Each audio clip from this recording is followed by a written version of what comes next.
Hello everyone, आप सबका become academic champion पर स्वागत है। अगर आप हमारे चैनल पर नए हैं तो चैनल को सब्सक्राइब जरूर करिएगा और वीडियो को पूरा जरूर देखिएगा। और इस चैनल पर आपको फ्रेजल वर्ब का पहला क्लास हो चुका है तो उसका लिंक डिस्क्रिप्शन में आपको मिल जाएगा, तो उसको जरूर देखेगा। और फ्रेजल वर्ब एक ऐसा टॉपिक है जो हर एग्जाम में, जहाँ पे इंग्लिश पूछे जाते हैं तो उसमें हर एग्जाम में आता ही आता है, तो उसको पढ़ना आपको ज़रूरी है। हमने उसमें बहुत अच्छे से आपको समझाने का प्रयास किया है। तो चलिए शुरुआत करते हैं आज का जीके का।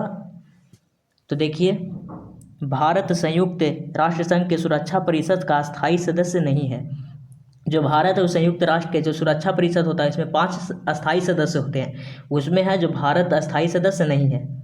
स्वर्ण मंदिर सिख धर्म से संबंधित है। जो स्वर्ण मंदिर है वो सिख धर्म से संबंधित है। भारत ने ओलंपिक खेलों में पहला स्वर्ण पदक 1928 हॉकी में जीता था।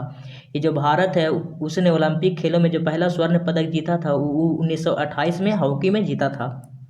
शक संवत पर आधारित राष्ट्रीय पंचांग का प्रथम महीना चैत और अंतिम महीना फागुन होता है।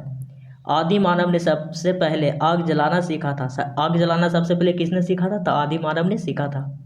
दक्षिण गंगा गोदावरी को कहा जाता है। दक्षिण गंगा किसे कहते हैं? तो गोदावरी को कहते हैं। जफरनामा के लेखक गुरु गोविंद सिंह है। जो जफरनामा पुस्तक है उसके लेखक कौन है? तो गुरु गोविंद सिंह है। अमृतसर शहर जो है उसके संस्थापक कौन है? तो गुरु रामदास थे। जो अमृतसर शहर है उसके संस्थापक गुरु रामदास थे। 61वां संविधान संशोधन विधेयक 1989 द्वारा मतदान की आयु 21 वर्ष से घटाकर 18 वर्ष कर दिया गया था। जो पहले मतदान जो वोट देने की आयु थी 21 वर्ष थी, उसको घटाकर 18 वर्ष कब किया गया था? तो 61वां संविधान संशोधन अधिनियम द्वारा किया गया था 1989 में। 2 बार एवरेस्ट पर चढ़ने वाली भारतीय महिला कौन है? तो संतोष यादव। याद रखेगा कि जब ये एक बार चढ़े थे तो इनको संतोष नहीं हुआ था, इसलिए इन्हें 2 बार चढ़ा। तो 2 बार चढ़ने वाली भारत की प्रथम महिला कौन थी? तो संतोष यादव थी। उसके बाद आगे देखिए, इंडिया हाउस ब्रिटेन में स्थित है। जो इंडिया हाउस है वो कहाँ स्थित है? तो ब्रिटेन में स्थित है। तैमूर लंग के आक्रमण का परिणाम क्या हुआ? तो तुगलक जो वंश था उसका पतन हुआ। तैमूर लंग के आक्रमण का परिणाम क्या हुआ था? तो तुगलक वंश का पतन हुआ था। सरस्वती सम्मान के प्रथम प्राप्तकर्ता कौन थे? तो हरिवंश राय बच्चन।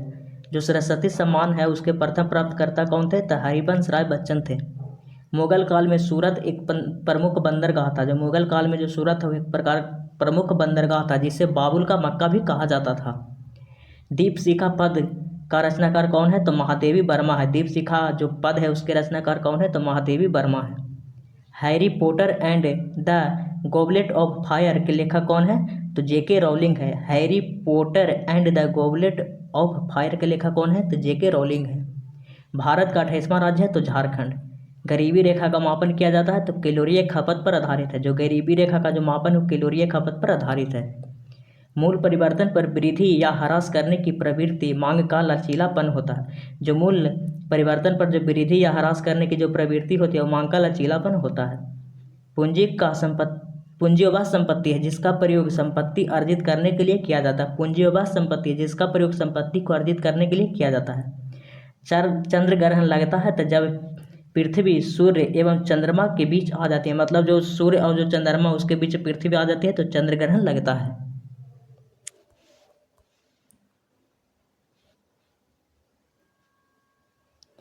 एक लैंप की बत्ती में तेल ऊपर चढ़ने का कारण है तो केशिकित्व क्रिया है। जो देखे होंगे कि जब एक ढिबरी ले लीजिए, ललटेन लीजिए, उसमें बत्ती के ऊपर जो तेल चढ़ता है वो किस क्रिया के कारण चढ़ता है? तो केशिकित्व क्रिया के कारण चढ़ता है। संविधान सभा की अध्यक्षता डॉक्टर राजेंद्र प्रसाद द्वारा की गई थी। जो संविधान सभा उसकी अध्यक्षता किसके द्वारा की गई थी? तो राजेंद्र प्रसाद द्वारा की गई थी। भारतीय संविधान के अनुच्छेद 32 के अंतर्गत एक नागरिक अपने मौलिक अधिकारों के परिवर्तन हेतु न्यायालय मतलब उच्चतम न्यायालय जा सकता है। मतलब अनुच्छेद 12 में कहा गया है जो आपका मौलिक अधिकारों का हनन होता है तो आप डायरेक्ट सुप्रीम कोर्ट जा सकते हैं। संपत्ति का अधिकार मौलिक अधिकार नहीं है। संपत्ति का अधिकार पहले मौलिक अधिकार था, लेकिन इसको हटाकर इसको कर दिया गया है 300 के अनुच्छेद 300 के का में उसको बना दिया है वैधानिक अधिकार, मतलब कानून के अधिकार। इसलिए कानून आपकी ज़मीन छीन सकती है। झारखंड उत्तरी गोलार्ध में स्थित है। जो झारखंड किस गोलार्ध में? तो उत्तरी गोलार्ध में। 12 मासा की रचना मलिक मोहम्मद जायसी ने की थी। जो 12 मासा पुस्तक उसकी रचना किसने की थी? तो मलिक मोहम्मद जायसी ने की थी।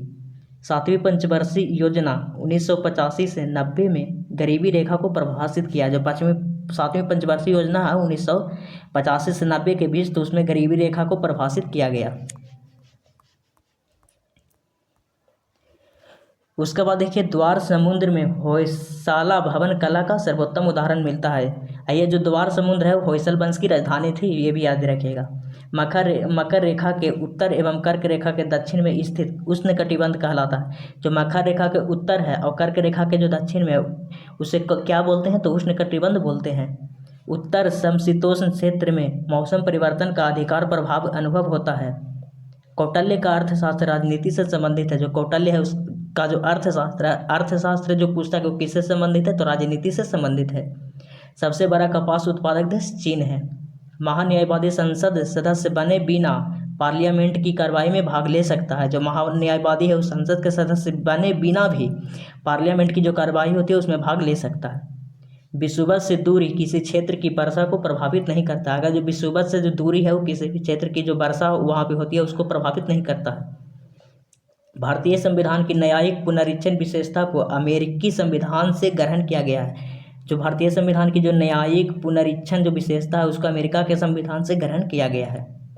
विश्व बैंक की आसान ऋण प्रदाता संस्था है तो इंटरनेशनल डेवलपमेंट एसोसिएशन है। विश्व की आसान ऋण प्रदाता संस्था कौन है, तो इंटरनेशनल डेवलपमेंट एसोसिएशन। आगे देखिए डेक्टाइलोलॉजी उंगलियों के स्थितियों द्वारा गूंगे और बहरों से बातचीत करने का तरीका है। जो डेक्टाइलोलॉजी है जो उंगलियों के स्थितियों द्वारा गूंगे और बहरे से बातचीत करने का एक तरीका होता है। एंजाइम मूलतः प्रोटीन होते हैं। लज्जा पुस्तक के लेखक तस्लीमा नसरीन है। जो लज्जा पुस्तक उनके लेखक कौन है, तो तस्लीमा नसरीन है। आधुनिक सिख धर्म का जन्म 12 अप्रैल 1699 में हुआ था। आधुनिक सिख धर्म का जो जन्म है वो कब हुआ था, तो 12 अप्रैल 1699 में। नीलगिरी पहाड़ियों पर उष्णकटिबंधीय सदाबहार वन पाए जाते हैं। जो उष्णकटिबंधीय जो सदाबहार वन वो कहाँ पाए जाते हैं, तो नीलगिरी पहाड़ियों पर पाया जाता है। विकसित देश डेनमार्क के पास कोई भी परमाणु कार्यक्रम नहीं है। डेनमार्क एक विकसित देश है लेकिन विकसित होने के बाद भी वहाँ पे जो परमाणु कार्यक्रम है वो नहीं है। प्राचीन यूनान अपोलो को सूर्य देवता माना जाता है। जो प्राचीन यूनान है उसको अपोलो को सूर्य देवता माना जाता था। वर्तमान में पंचाल को पंजाब कहा जाता है। जो वर्तमान में जो पंचाल को ही हम लोग पंजाब कहते हैं। द लास्ट सफर नामक प्रसिद्ध पेंटिंग के कृतिकार कौन है, तो लियोनार्डो दा विंसी हैं। द लास्ट सफर नामक प्रसिद्ध पेंटिंग के कृतिकार कौन है, तो लियोनार्डो दा विंसी, इटली। आगे देखिए राष्ट्रपति का चुनाव संसद के दोनों सदनों तथा राज्य विधानसभाओं के निर्वाचन सदस्यों से बने निर्वाचन मंडल द्वारा किया जाता है। लोकसभा के लिए कोरम कुल सदस्यों का 10वां भाग होता है। जो लोकसभा का जो कोरम है कुल सदस्यों का 10वां भाग होता है। जैसे मानिए कि जितना भी सदस्य हैं, मानिए कि 50 सदस्य हैं, उसका 10वां भाग तो 5 होगा। तो अगर जो 5 ही आदमी अगर जो लोकसभा में रहेंगे तभी उस जो लोकसभा का जो कार्रवाई चालू होगी। अगर जो 5 आदमी से अगर जो काम है तो उसकी जो कार्रवाई वो नहीं चलेगी। मतलब लोकसभा को चलने के लिए जितना भी उसका सदस्य उसका 10वां भाग होना जरूरी है। राष्ट्रीय फिल्म पुरस्कार सूचना एवं प्रसारण मंत्रालय द्वारा दिया जाता है। राज्य सरकार के लिए राजस्व का सर्वोत्तम स्रोत बिक्री कर है। जो राज्य सरकार है उसके लिए राज्य का जो सर्वोत्तम स्रोत होता है कर का मतलब राजस्व का वो क्या है, तो बिक्री कर है। टेटनस बैक्टीरिया के संक्रमण के कारण होता है। जो टेटनस है वो बैक्टीरिया के संक्रमण के कारण होता है। मनुष्य की हृदय की सामान्य स्पंदन गति होती है तो 72 बार प्रति मिनट, मतलब 1 मिनट में 72 बार। मुमताज महल औरंगजेब की माँ थी। जो मुमताज महल थी औरंगजेब की कौन थी, तो माँ थी। द्वितीय विश्व युद्ध 1939 से 45 में पर्ल हार्बर पर जापान ने हमला किया था। जो द्वितीय विश्व युद्ध था 1939 से 45 के बीच हुआ था, वो पर्ल हार्बर पर जापान ने हमला किया था। उड़ीसा 1936 ईस्वी में राज्य बना था। उड़ीसा जो है कब राज्य बना था, तो 1936 में बना था। नोबेल पुरस्कार रॉयल स्वीडिश अकादमी स्वीडन द्वारा दिया जाता है। नोबेल पुरस्कार स्वीडन द्वारा दिया जाता है। थीन बांध तरावी नदी पर स्थित है, ये भी याद रखिएगा। अब देख लेते हैं राज्य के बारे में। तो राज्य आज हमारा गुजरात है, तो गुजरात के जो भी कैरेंट होंगे वो यहाँ पे क्लियर हो जाएंगे। तो गुजरात देखिए, गुजरात की राजधानी है तो गांधीनगर है। इसका क्षेत्रफल है तो 1,96,024 वर्ग किलोमीटर। जनसंख्या तो 6.04 करोड़। पुरुष की जनसंख्या इसमें कितना है, तो 3.14 करोड़। और महिला कितना है, तो 2.89 करोड़ महिला है। लिंगानुपात कितना, तो 919 महिलाएं हैं 1000 पुरुष पर। जनसंख्या घनत्व है तो 308 व्यक्ति प्रति वर्ग किलोमीटर, मतलब 1 किलोमीटर में 308 व्यक्ति रहते हैं।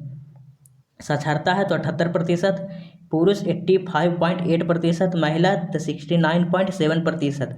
मुख्य भाषा है तो गुजराती है। जिला कितना है तो 33 जिला है गुजरात में। उच्च न्यायालय है तो अहमदाबाद में है। राज्य दिवस कब मनाया जाता है तो 1 मई को राज्य दिवस मनाया जाता है। उसके बाद सीमा देख लीजिए तो पश्चिम की सीमा अरब सागर से लगती है, उत्तर में आपको पाकिस्तान, पूरब में मध्य प्रदेश से, दक्षिण में महाराष्ट्र से। पर्यटन केंद्र देख लीजिए तो नल सरोवर पक्षी अभयारण्य है, साबरमती आश्रम है, हड़प्पा स्थल लोथल है, पोरबंदर कांडला बंदरगाह, दीनदयाल बंदरगाह जिसका नाम हो गया, ये सब कहाँ है तो आपका गुजरात में है पर्यटन स्थल या केंद्र। प्रमुख नृत्य है तो गरबा एवं रास है, कहाँ का प्रमुख नृत्य है तो गुजरात का। प्रमुख त्यौहार है तो मकर संक्रांति और जन्माष्टमी गुजरात का। डांडी भी हो जाएगा, राग बराई भी हो जाएगा, मेला, ही सब गुजरात का मतलब मुख्य त्यौहार है। उत्पादन में अग्रणी है तो कपास के और मूंगफली के उत्पादन में अग्रणी राज्य कौन है तो गुजरात है। विधानमंडल 1 सदनीय है। विधानसभा में सदस्यों की संख्या 182 है। लोकसभा में सदस्यों की संख्या 26 है। राज्यसभा में सदस्यों की संख्या 11 है। राजकीय पक्षी हंसाबार। राजकीय पशु गिर सिंह। प्रथम राज्यपाल कौन थे तो मेहंदी नवाब जंग थे, गुजरात के प्रथम राज्यपाल।